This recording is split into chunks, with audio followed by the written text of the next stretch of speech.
Ayun po mga kalayas, andito po tayo ngayon nakapwesto sa ating coffee area.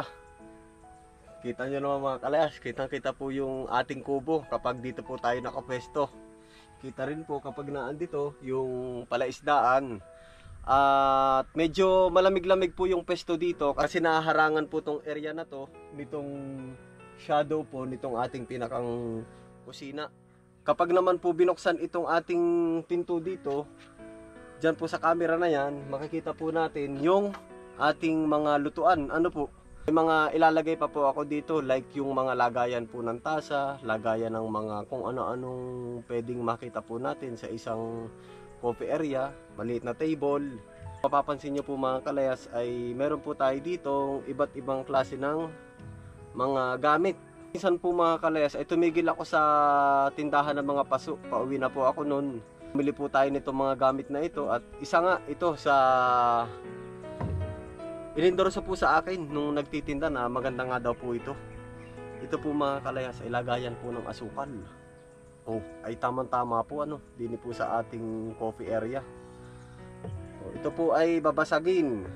Ayan, sila daw po ay umaangkat ng mga ganito ay sa Pangasinan kung hindi po ako nagkakamali. At ito rin po mga kalayas. Yung ganito po na malaki, yung parang banga, lagayan daw po ng bigas. Ayan, at sabi nga po sa akin, swerte daw po yung mga ganitong gamit kasi hindi daw po plastic. Awan ko, pero basta ako, gusto ko lang talagang bumili po nito at mukhang maganda naman po pwede po siyang lagyan ng itlog, lagayan ng kung ano-ano, bread. Ayan, since ito po ay dito na lang natin ilalagay sa ating coffee area, ang gagawin ko po dito ay lagayan na lang po ng mga tinapay na kaulam po doon sa ating kape. At ito po mga kalayas, ito daw po ay lagayan ng kandel. Tamang-tama kapag magsusunog po tayo ng sentronela, yung mga pangontra po ba sa lamok, pwede po itong gamitin. Para kapag may mga langaw o mga lamok, ayan, magsusunog lang po tayo nito. Siguro lagayan din to ng mga yung mga pabango po sa paligid, sa area. Regarding naman po sa pricing mga kalayas, ang bili ko po dito ay 150 pesos. Tapos ito po 150 pesos din. So 300 plus ito 200 ang isang piraso, bali 500 po. Ayan, sinabi ko na rin po para dun sa mga magtatanong. At ito po mga kalayas, ang presyo po nito ay nung binili ko lang po baka kasi biglang nagtaas na sila ng pricing. At yun po, yun yung current na pagkakabili po natin dito sa mga paso na ito. Yung may-ari po, talagang binigyan pa po ako ng extrang service. Ito po ay pinakinis pa at pininturahan po ng panibago para daw mas presentable. Maraming salamat po sa free na pagpapakinis nito. Kasi nung binili ko po ito ay parang medyo rough ng konti. Hindi naman ganun ka-rough pero medyo magaspang talaga ng konti tapos nilagyan na rin po niya ng bagong pintura at saka pinakinang. Pwede rin pala siya dito bagay na bagay po dito sa ating mga palayok kasi siya ay mga gawa po sa putik na niluto. Ayan, ito naman po yung ating thermos. Ayan, inisantabi ko na lang po muna yan dito, baka mabasag pa. Ay gagawin ko po ngayon aring ating malaking ugat na ari. Siguro ididikit ko na lang po dito para hindi po siya takaw space. Since ari pong paa na ari ay sagabal po, sa pagdidikit po natin dito, puputulin ko na lang po yan. At saka po yung kabilang dulo ay babawasan ko na lang din po. Ayan po yung magiging itsura po niya na yun. Upuan po siya. Solid pa rin po ang pagkakahoy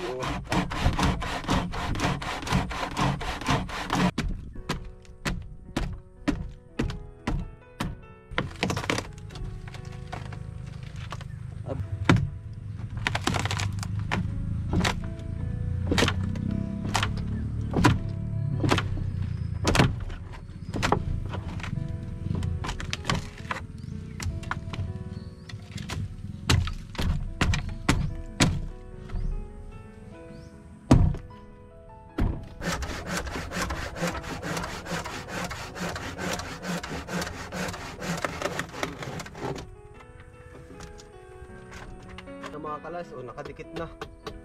Medyo kay kinising ko na lang tong ibabaw para hindi masakit upuan. So, tatanggalin ko lang yung mga ito, yung pagkarap niya. Oh. Para kahit pa paano mga kalas, medyo kinis-kinis ng konti.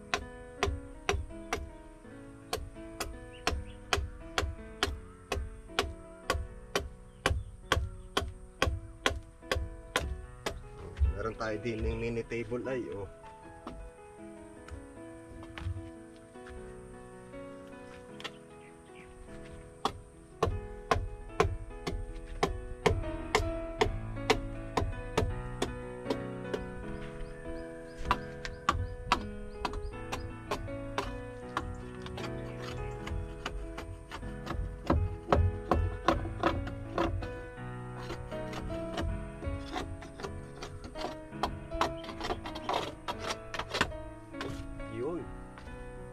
Dito, ano kaya maganda dito?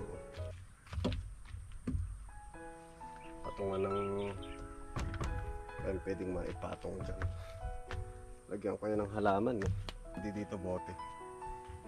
Mga kalayas. Ito mga kalayas, kahit pa paano eh medyo makinis-kinis na ng konti. Oh. Itong butas na ito mga kalayas, may nakita akong bote sa labas. Ilalagay ko lang muna dito pansamantala na ito po. Yun. Parang maganda eh oh. Pakalat-kalat lang dun sa labas. Ayan ito oh. Kakaibang bote. Bote kaya ng ano to. Lagay natin dito. Ayan. Yun. Ayan mga kalayas oh. Yun. Ba ay ayos oh. Matalak naman tong ilalim oh, kaya hindi siya dudulas. Hindi dudulas basta-basta. Eh. Yun oh. Ayos mga kalayas oh. Ilalagay ko na lang po muna rin lamesa din eh, temporarily. Yun. Parang pwede na nga rin to dito eh. Pero maganda medyo mahaba-haba ng konti. Para kahit pa paano may yun o. Ito. Ano, habang naghihintay na nagluluto. Pwede rin pala din eh. Makakaidlip din din eh. Yan o, nakasandal o.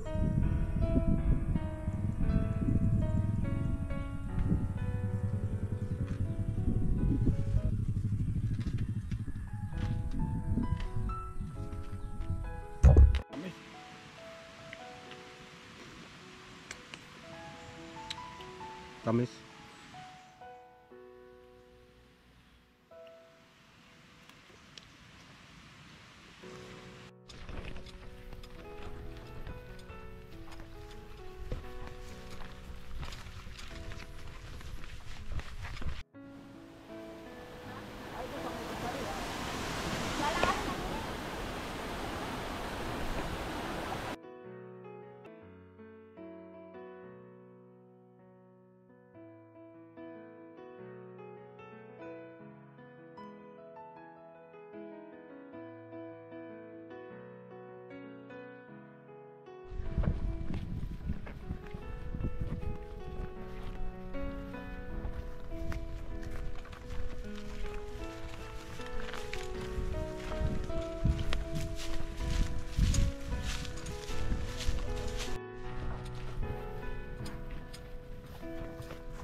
Ganda sa buhok.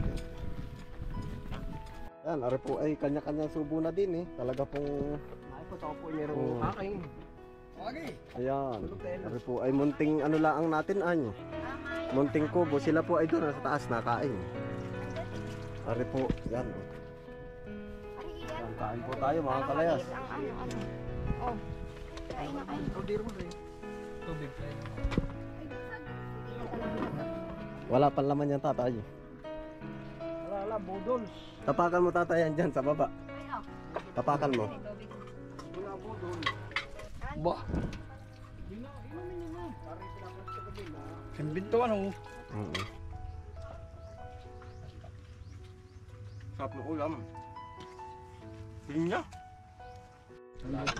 Ay, busog na busog mga kalayas. Aba. Kain po, may pansit pa. Baso.